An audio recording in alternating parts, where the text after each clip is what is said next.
La Chine pourrait-elle vraiment envahir l'Australie? Cela semble impossible jusqu'à ce que vous regardiez de plus près.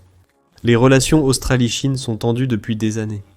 Des guerres commerciales à l'expansion militaire en mer de Chine méridionale, les tensions ont grimpé en flèche. Avec l'agression croissante de la Chine dans l'Indo-Pacifique et les craintes concernant Taïwan, les Australiens se demandent s'ils pourraient être les prochains.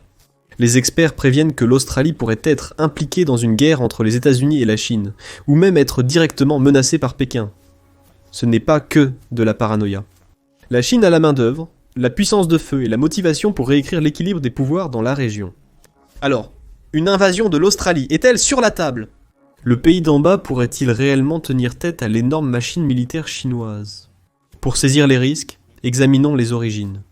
L'armement rapide de la Chine et sa fortification des îles de la mer de Chine méridionale ont déclenché des craintes dans toute la région, en particulier en Australie. Mais les choses ont atteint un point de non-retour en 2020 lorsque des échanges houleux sur le coronavirus disease, 19 ont dégénéré en guerre commerciale.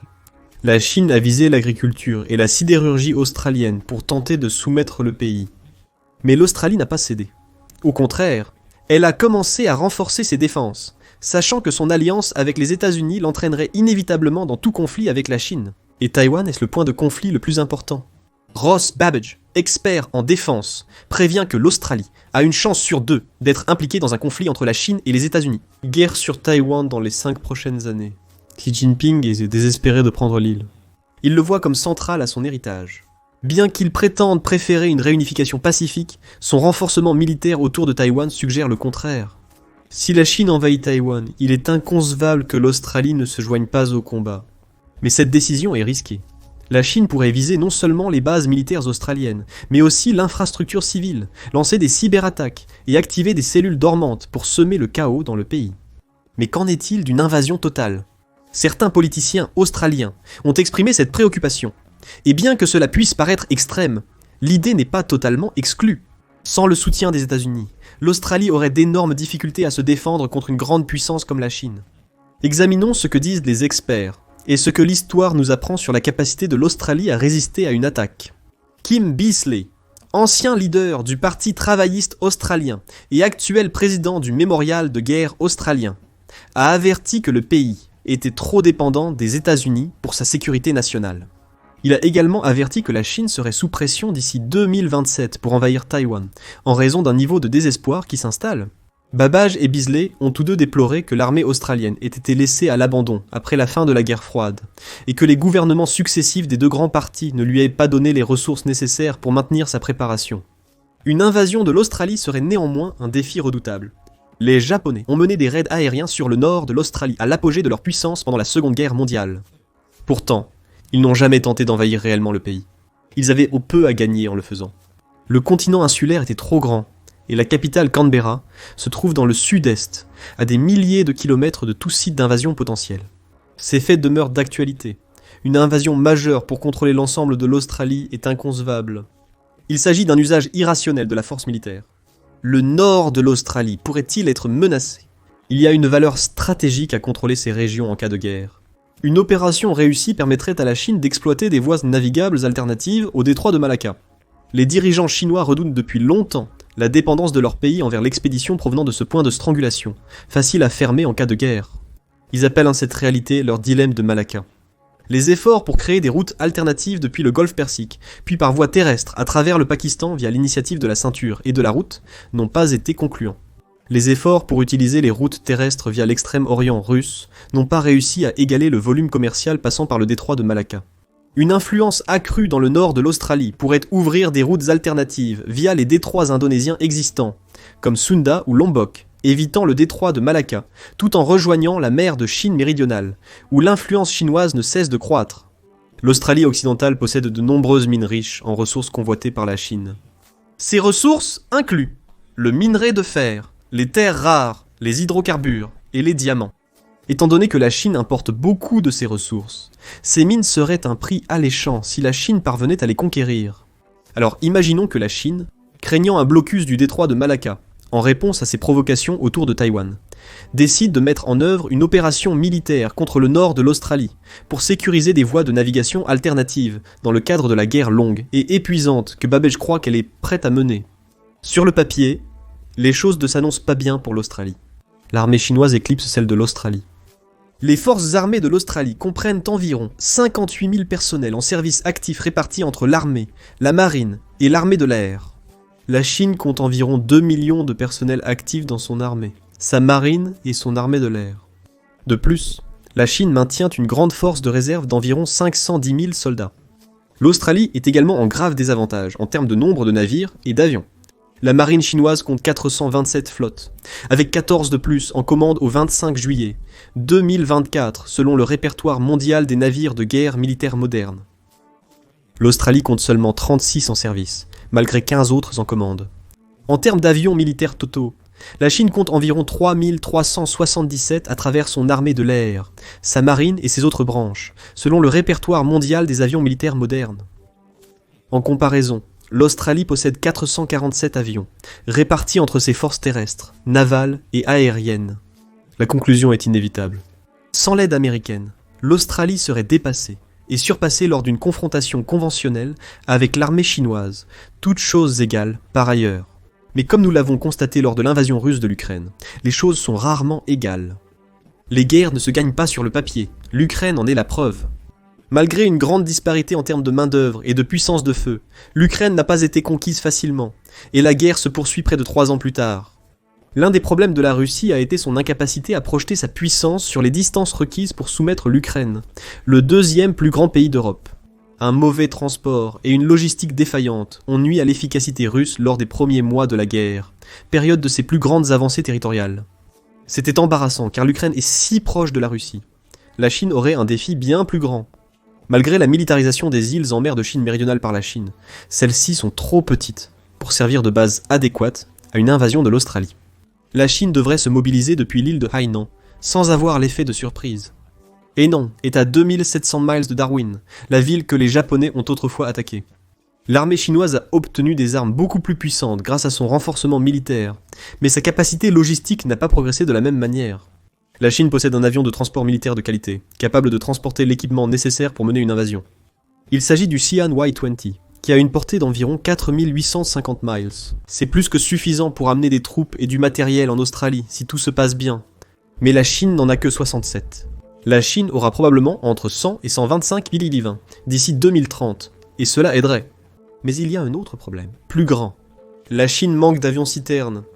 Son avion-citerne IKR-20 est un pas en avant significatif. Mais la Chine n'en a que 8, avec 8 par an, prévus pour être produits entre maintenant et 2030. Les autres avions-citernes de la Chine sont des conceptions de l'époque de la guerre froide, beaucoup moins capables, qui ont vu leur genèse à la fin des années 40. La petite flotte de ravitailleurs chinois ne pourrait soutenir que quelques avions de transport IR-20 simultanément, même si l'invasion était lancée en 2030. Et ce manque de soutien de ravitaillement est crucial, car la route directe ne serait réalisable que si l'Indonésie permet à la Chine d'utiliser son espace aérien. L'Indonésie a essayé de trouver un équilibre entre la sphère d'influence de la Chine et des États-Unis, en maintenant des relations amicales avec les deux. Cependant, l'Indonésie et la Chine sont partis dans le conflit de la mer de Chine méridionale. Permettre à la Chine d'utiliser son espace aérien pour une telle expédition susciterait une énorme réaction internationale, probablement éclipsant ce qu'a vécu la Biélorussie, pour avoir permis à la Russie d'utiliser son territoire pour attaquer Kiev en 2022. La Chine, principal partenaire commercial de l'Indonésie, ne souhaiterait probablement pas se couper du reste de l'économie mondiale. De plus, il est difficile de comprendre comment Jakarta accepterait un tel risque de sécurité énorme d'avoir la Chine à son arrière ainsi qu'à son front. L'établissement d'une présence chinoise en Australie signifierait que l'Indonésie vivrait sous la menace de la force chinoise à la fois du nord et du sud. Il est donc inconcevable que l'Indonésie permette à la Chine d'utiliser son espace aérien et ses eaux pour lancer une invasion de l'Australie. La Chine devrait probablement contourner l'Indonésie, les Philippines, et longer la côte est australienne pour atteindre sa cible par le chemin le plus long. De Hainan à là, le trajet de 6500 miles met davantage de pression sur la flotte déjà mince de pétroliers de la Chine. L'absence de soutien de l'Indonésie obligerait probablement la Chine à détourner ses forces d'invasion vers Cairns dans le Queensland, qui est sans valeur militaire ou géostratégique pour Pékin. Contrairement à Darwin, région abritant des infrastructures cruciales dont l'installation de renseignements américaines à Pine Gap, ou Broome, dont la position géographique aiderait la Chine à développer des routes commerciales évitant le détroit de Malacca. Cairns n'offre pas grand-chose au-delà d'un lieu d'atterrissage. Depuis Cairns, La Chine devrait traverser de vastes étendues sauvages, via un réseau routier prévisible, permettant aux défenseurs australiens de déterminer aisément la destination ennemie. Il y a aussi peu de caractéristiques naturelles pour dissimuler le mouvement d'une force hostile. Les défenseurs australiens établiraient des avant-postes fortifiés et harcèleraient sans cesse les envahisseurs chinois par des raids aériens et des attaques de missiles. La marine chinoise serait moins efficace que attendu dans ce contexte. Elle pourrait surpasser en nombre la marine australienne, mais la plupart de ces navires sont des vaisseaux plus légers, comme des frégates et des corvettes, qui ne sont pas conçus pour opérer si loin de leur base d'origine. La People's Liberation Army Navy perdrait également la plupart du soutien dont elle bénéficie dans les eaux de la première chaîne d'îles, où elle a l'avantage d'être couverte par des missiles depuis sa patrie. La Chine a des missiles qui peuvent atteindre toute l'Australie, mais pas autant. La marine australienne, bien qu'inférieure en nombre, peut tirer parti de nombreux points d'étranglement pour optimiser son efficacité face à l'adversaire chinois. Cela inclut les détroits de Lombok et Torres et la mer de Timor. Les avions navals chinois finiraient probablement par l'emporter, mais pas sans que la flotte subisse des dommages significatifs. Pour aggraver encore les choses, l'armée chinoise n'a pas vu d'opération de combat réelle depuis près de 50 ans, et il n'y a pas d'histoire d'une force navale chinoise projetant une telle puissance aussi loin. La Chine n'est pas historiquement une puissance maritime, ni un pays qui projette sa puissance aussi loin de sa patrie. C'est une puissance terrestre, dont l'armée est conçue pour défendre ses vastes frontières. L'essor militaire de la Chine a cherché à contester cette histoire. Il attend qu'à effectuer des exercices et missions anti-piraterie en mer loin de sa patrie pour acquérir de l'expérience. Mais celle-ci ne peut égaler la complexité d'une invasion de l'Australie. Et tout cela suppose que les États-Unis ne s'impliqueraient pas dans le conflit, même si l'on ignore le traité de défense mutuelle entre les États-Unis et l'Australie. Il y a des troupes américaines stationnées là-bas, des troupes qui se retrouveraient d'une manière ou d'une autre dans les hostilités, ce qui signifie que Washington n'aurait d'autre choix que de défendre ses forces. Une fois que les États-Unis sont actifs dans le conflit, il serait presque impossible pour la Chine de renforcer ses forces en Australie par voie maritime, car la domination navale américaine entraverait probablement de tels efforts. Cette route passe par le détroit de Luzon entre Taïwan et les Philippines. Les États-Unis ont des bases dans le nord des Philippines, suite au renouvellement des accords de défense bilatéraux avec Manille. Ces bases serviront à attaquer les avions et pétroliers chinois volant à proximité. Même si une invasion devait réussir par miracle, la Chine perdrait beaucoup d'argent et de précieuses ressources militaires dans le processus, pour des gains qui seraient peu susceptibles de compenser le coût en ressources militaires perdues, et les sanctions mondiales sans précédent qui s'accumuleraient. En résumé, il est inconcevable que la Chine puisse trouver une raison d'envahir l'Australie. Elle préfère d'abord allouer ses ressources à des priorités bien plus importantes. Cependant, la Chine n'a pas besoin d'envahir l'Australie pour représenter un grave défi à sa sécurité nationale. Alors que la Chine consolide son pouvoir dans sa carte à 9 traits, ses missiles et avions menacent de plus en plus la côte nord australienne. Le gouvernement albanais a cherché à réorganiser l'armée pour mieux contrer les menaces chinoises à longue distance et les empêcher de s'approcher de l'Australie, compte tenu de la réalité actuelle. Ces investissements comprennent un achat d'1,3 milliard des derniers missiles de croisière Tomahawk, qui ont une portée d'environ 930 miles. Les missiles seront installés sur les destroyers australiens de classe Hobart. Canberra a dépensé 430 et $1 million supplémentaires pour 60 missiles guidés anti-radiation, avancés à portée étendue, à équiper sur l'Australien. Les avions Growler et Super Hornet de l'armée de l'air, et finalement le F-35 également. Ces missiles air-sol spécialisés sont conçus pour cibler les systèmes radars. Le premier F-35 de l'Australie a été livré en 2014 et en 2020, le premier escadron de F-35 a été déclaré opérationnel et est basé à Tyndall. En mars 2024, le ministère de la Défense australien a annoncé la livraison de 63 des 72 F-35 commandés. L'Australie a démontré sa nouvelle puissance lors de l'exercice Rim of the Pacific, en juillet 2024. Lors de l'exercice SYNKEX à Rim of the Pacific 2024, la marine royale australienne a réussi à lancer son premier missile de frappe navale, contribuant au naufrage de l'United States Ship Tarawa, désaffecté. Ce système de missiles est prévu pour être déployé sur les destroyers de classe Hobart et les frégates de classe Australian and New Zealand Army Corps, remplaçant les missiles anti-navires Harpoon vieillissants. Le missile de frappe navale se vante de capacités furtives et d'une portée opérationnelle d'environ 160 miles.